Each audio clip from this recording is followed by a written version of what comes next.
Okay, Seth, say hi to the people. Hi to the people. Okay, if you watch our channel, you know we do everything from fixing dents to skinning pigs. Today, we're going to do something else that we have no clue what we're doing. So this is going to be a how to lay tile if you don't know how to lay tile. Okay, Candy, do you want to be on camera or not? No, would you be the camera lady? I'll be the camera. Okay, now here's the thing. Everybody in Sharp County knows what my butt looks like, but we don't want everybody on. We have 605 subscribers. Cool. And I hope none of them know what my butt looks like. So if I start... Okay, here's what we have. We have a concrete floor. We mix the grout. Here's the thing.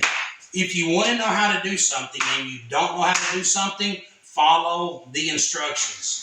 People all the time, I've seen guys mess up so much stuff. I knew a guy one time that he was putting together a bicycle for a little girl for Christmas.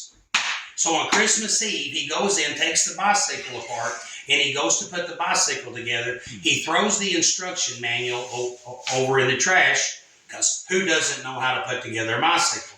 He starts putting the bicycle together, and then he goes to put the handlebars on it, and he can't get the handlebars in the little loop deal because he has stuck the grips on. And if you read the instructions, it says right there, warning, do not stick the grips on until after the handlebars are in the brace, because once you stick them on, you can't get them off. He wound up having to take these bicycle handlebars to another guy's shop, spray a bunch of WD-40 and get in there with an air hose and pop them. So follow, if you don't know what you're doing, follow the instructions. Today, me and Seth, Paul had an allergy attack, so he's not here. So Seth and I are doing it, and what are we doing, Seth? Tile. Following instructions. Following the instructions, okay? And Aaron, I don't know if Aaron wants to be on video because he's a felon. He's a fella in Arkansas. He's a feller. I'm a feller. Feller. Yeah, I'm felon tile class for sure. Yeah, well anyway, here's the thing. Candy, step over here. In order to keep these lines straight, okay, now this is the one thing I've learned from following the instructions. You take these little plastic things, you put one there, you put one here, right? Then you put one here, and you put one here. Now, I spent all of my life thinking that you laid them in there flat, and you got in there later with a screwdriver and dug them out. That's not how you do it at all. You stand them up, that way they got a handle. Anyway, after you get them in there, you take this and you wiggle it into place, you push it up, and you'll notice you can get these lines. You get these lines just right. Now, I know a lot of people use a concrete board because I've got friends that do tile. You can use a concrete board. If they say if you're using a wooden floor, you use a concrete board. This is a concrete floor. So, thank you, Aaron. Concrete board would be kind of redundant. It would be a waste of... Okay, here's the thing. Speaking of concrete boards, I'm going to talk about dead people for a second. Aaron, do you watch our channel? Man, I don't do YouTube. You need to watch our channel. We talk about, like, speaking of dead people. You're like, who is talking about dead people? Well, This I know Tony. But no, this is what it made me think of. It would be a complete and utter serious waste of time to put down a concrete board, right? It's a concrete floor. It's not level. It was poured, I think, probably when I was born, back in the 60s sometimes. I think they were pretty intoxicated because the house is about as square as a basketball. Not putting the house down. It was just built by people, right? But, hey, okay, so a concrete board, that Home Depot would love to sell you a concrete board. When I was a young guy, there was a guy brought a 80 model Pontiac Trans Am. We're going to stop talking about dead people for a second. There was a guy brought an 80 model Pontiac Trans Am into the shop. He said, man, my son's been working on his car. He wanted to do it himself. I don't think he's ever going to get it done. What would you charge him to, hold on, let me get that corner piece right quick. So I shot him a price, and he brought the car. We started grinding off. All of a sudden, I grind through the primer, and it had glazing putty. Good old-fashioned red lead glazing putty. And I'm like, yeah, I'm grinding. I'm a 1/8 inch, 1/4 inch, 1/2 inch thick on spot putty for fixing set. Yeah. Spot putty. All of a sudden, I go over and I get my muffler gun out and I put a sharp bit on it, and I'm like, brrr, chunks of glazing. But he didn't do any metal work. He was a kid. He didn't know, right? So he didn't do any metal work. He comes up with, this is the one you cut, right? I believe so. Yes. So I go and I ask the kid. I said, man, look, you were not ready for Bondo because it was still way too thick, right? But I said, but why in the world, man? You didn't even use Bondo. You used glazing putty. He said, yep. And he held his chest out like, yep, yes I did, right? And I was like, man, how much glazing putty did you buy? He looks at me with pride in his eye. 72 tubes. Oh, I'm like, dude, I've never used a whole tube. It goes bad. I think I've been in the shop since 92. I've bought 3 tubes of glazing putty, and all of them go bad. I've never used the whole tube. And I'm trying to explain this to him. Of course, you know, he already knew everything. He wasn't listening. So I'm thinking, well, he's an arrogant little kid. You know, one of them already knew it all, right? But I'm thinking, who in the crap sells a kid 72 tubes of glazing putty? Somewhere around 3, I'd have been like, back up, Chief. Yeah. What are we doing here? We're making a sale. That's all they're doing. And so I go back to O'Reilly's and Ash Flat. Okay, there's your plug. O'Reilly's and Ash Flat sold this kid 72 tubes of glazing putty.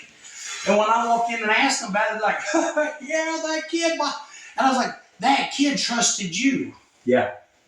Shame on you. I said, you sold this for $3 a tube, man. You sold this, you know. So anyway, that's what I think of O'Reilly's and Ash Flat.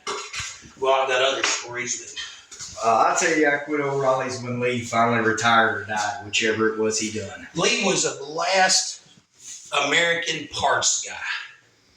Yeah, that shriveled up old raisin. Yep. He looked like that.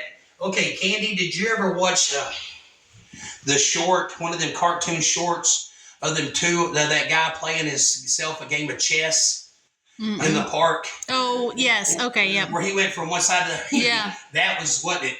That was Lee. That was Lee. That was Lee. But he knew when you walked in, he was not that guy. If you said you needed a front pump seal for a Turbo 400, he was not the guy to ask you if it had air conditioning or if it was an automatic. You know, Lee was a parts guy. Anyway, what you got to be aware of is people will sell you crap you don't need. Which brings me back to dead people. What is it when people die? Have you ever been to a funeral, Aaron? Yeah. When you're watching them lower a concrete vault, what? He's dead. When I die, my uncle actually made his own casket out of oak cut off of his farm, and they had to let him use it. Yeah. So the only thing the family was out was paying Jeff Qualls to dig a hole. Dig a hole. Yep. Right? Yep. They paid Jeff Qualls to dig a hole. I always thought it was a money-making racket. It is. Feeding on your sympathies. It is. Know? It's like, we're sorry your grandma died. Here, we'll do you a favor and sell you a coffin for $4,000. I'm like, I've never paid $4,000 for a car. Now, if you put that coffin, I would pay $4,000 for Grandpa from the Monsters for that coffin, but that's about it. No, I'm going to make my own coffin. That way my family can dig their own hole. I always said just dig a hole, throw me in it, let the worms eat me. Well, they're going to anyway. That's him. Well, I don't know. We might be full enough formaldehyde now. The worms might not even like Right. it. Or maybe the worms get off on that. I don't know. Maybe formaldehyde is a worm conspiracy. Hey, man, if you try formaldehyde, no, dude. Okay. One thing. When the when the zombie apocalypse starts, the only people we're gonna have to worry about are poor people and. What about embalmed people? Man, they ain't. They're pickled. There's nothing to make a zombie out of.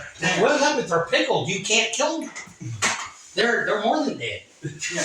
Well, they're so dead they'd probably just be a zombie laying there, you know, and they could move. This is a little thick. See there? Yeah, it's thick in the middle. Yeah, can you go ahead and add a little bit of water? Give us a little shot there. So anyway, we want to thank y'all for joining us today. I don't want to be the only one talking. Seth, do you have anything to say? Not really. This is like the first time I've actually, this is the first time I've, because obviously working as a body man and having done sheetrock in the past, I'm used to having to get a flat, long piece of metal and spread goop around with it, but this is the first time it's ever been as lackadaisical as just like put it on there, spread it out, and then it levels out afterwards when you set the tile on top of it and you shift it around. Okay, now here, come over here. I'll show you. This is one thing that's really important. This is, you get that laid out, and like I said, if you're a professional tile layer and you're going, oh God, then it's fine. I watched one time, Alan Carpenter, love the man, concrete guy extraordinaire. We went over to a salvage yard one time, and the guy that owned the salvage yard was out there pouring himself a concrete sidewalk, and he was mixing it by hand, throwing it in, splash, splash, splat here. He was picking up rocks and cramming down in it, and pat, pat, pat. And Alan was about to have a stroke. I'm like, Alan, it's okay. He's going to walk on it and get in the house just fine. This tile, we might have made a mistake, but I promise you it's not going to fall off the floor. Right? It's only going to fall down. But I do know that you got to get one of these trowels and make these ribs, because if you don't, when you put the tile on there and you wiggle it down, these ribs widen out and fill in those gaps, and you get more contact surface area. Mm-hmm. Here you go, buddy. I have a tile. Well, I've got one here. We'll need that one next, so. All right. So I did the right thing after all. This is almost like setting. There's one of them spacers right next to you. Yeah, but I need this screwdriver. Okay, now here's the deal. Never, ever, ever, just like a windshield, you don't ever use a metal screwdriver on glass. These are Ceramic. Ceramic, same thing. But I can lift this up a little bit, and then after that, I can slide it down. Never, ever do what I'm about to do. Yeah, I'm going to show you how to do something that is forbidden. Okay. Anyway, the reason you lift it up, because if you stick the screwdriver in here and try to pry your gap wide to get this in, and you don't lift it up, you will Crack both of them. You will crack it. You will crack it like the crack. Release the crack it. Okay, now I'm tempted to get on there with my sock feet and walk on it to help level everything out, but it tells me that's a no-no. Yeah, I'll slide around. Yeah, or it could break. So I don't know why they don't want me on there, but they say do not. And there's a big thing with a big enough foot on it. So apparently it's like do not step on it. Mm-hmm. Let me see that. Katie, we're going pretty quick now. Yeah. This is great for me because I don't have to do nothing. Here, give me one of those that don't have Spacers go. I got the spacer right here. I don't want. While you hand me another one, go ahead and get the sticker off that one. I sat Go ahead and do this one first. I sat in a chair yesterday for 11 hours. Dear Lucky. You know what I got? Cold. And I think I sprained my butt. Cold and sore. Cold and sore. Well, you're gonna be cold and sore tomorrow. My dad's, yeah. No, I'm gonna put shit. Well, we're gonna come back out here and grab this tomorrow. Oh, that's right. Then we're gonna go to the boys' house and build shelves. I'm trying to retire. I really am trying to retire out of the shop and try to work more physical. I'm trying to get more physical because I'm trying to get in better health. Seth, could you go ahead and set that down there and then bring me a picture? Bring your what? Tape measure. I noticed that when my dad retired, he lost a bunch of weight, got in great shape. He's 77 years old now. Tape measures are excellent. Works my butt into the ground. So I'm trying to get. Aaron, yes sir. Can you cut me another piece 8 inches long? Yeah. Well, I'm gonna tip you. Hold on a second. Actually make it, about 8.5. What are those small pieces next to you? You can cut here. You got Cut it off here. one. He's gonna need help. Yep. He's gonna need help. All right. Well, you can see what we're doing. I'm really proud of it. Candy, are you happy? I'm happy. Candy's happy. The customer's happy. My little brother, man, I couldn't be more proud. You said 8.5, right? 8.5. God didn't. My parents didn't give me a little brother. God did. I get it. You ever been so proud of somebody that you just? I know Sam don't watch this, so he ain't gonna see this. But man, I couldn't be more proud of a human being. He went right out of high school, joined the Marine Corps, took his GI Bill, went to college. Anyway, wound up paying his way through college. I guess y'all are still paying his way through college. We'll be right? paying that till we're dead. Right. But he wound up passing the bar exam. And then when he's a lawyer, he wanted to serve his country in a more active way than being just a veteran. So he joined the freaking army at 40 years old, went back through boot camp like a young man, kept up with them young kids. And he's right now he's at Fort Worth. No, he's just up in Virginia at the University of Virginia. University of Virginia, but he's in still like military. Oh, but it's not a base. It's just Not a college. base, it's Yeah. college. But anyway, right now he's passing what he needs to become a JAG officer. So he's coming in for Thanksgiving. So his wife has undertaken remodeling the house, and I'm glad it's working now because when she was a young girl, she's holding the camera, so if it gets shaky, that's her fault. When she was a young girl, they had got married. He went back into the military for his stem bell, and she was going to remodel the house by getting rid of all his stuff. You remember that? Yeah. Okay. I'm standing in a room right now, and you can still tell a veteran lives here. Okay? So, proud of her. You know? And, but anyway, we're going to get this floor done. Aaron is probably the best friend. I mean, Sam's my little brother. They're blood brothers.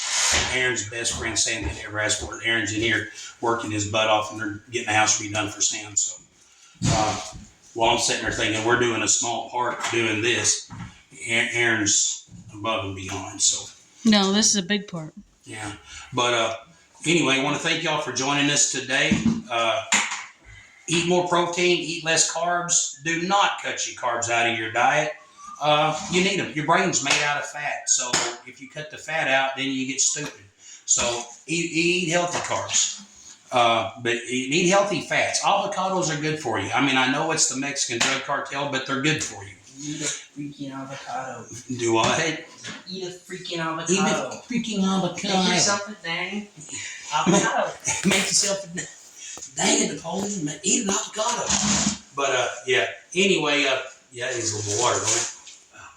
We just mix some water in it. Okay. Anyway, read your Bible, say your prayers, eat your vitamins, more protein, less unhealthy carbs. Okay. Don't worry so much about carbs. Try to eliminate processed foods. Chips are bad, man. There's no such thing as a healthy chip. Quit giving me that look. You want to know the healthiest chip you can make? Make your own chips. After you get done eating a potato, bake the skins. Yep. Don't let Frito-Lay bake the skin. They're going to add MSGs. I don't even know what an MSG is, but they're going to put MSGs in there.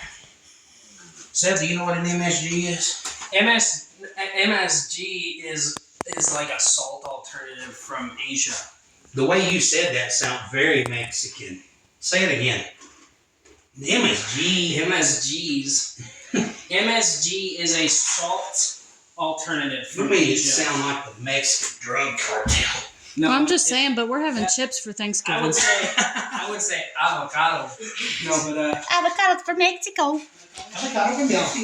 GMOs. Now, here's a little known thing a lot of people don't know. When the United States government started supplementing the avocado industry in Mexico Yeah. to try to keep the Mexicans there, so since the government has been bought out by the drug cartel, and the government started spending millions of dollars down there for avocados, guess who took over the avocado industry? The drug cartel. The drug cartel. And That's that the did the truth. exact opposite effect because now Mexicans Now keep you've coming got to all America to get away from the drug cartel. Yeah, hey, you got all these Mexicans smuggling in avocados, man. That's not true. Anyway, God bless you and have a great day.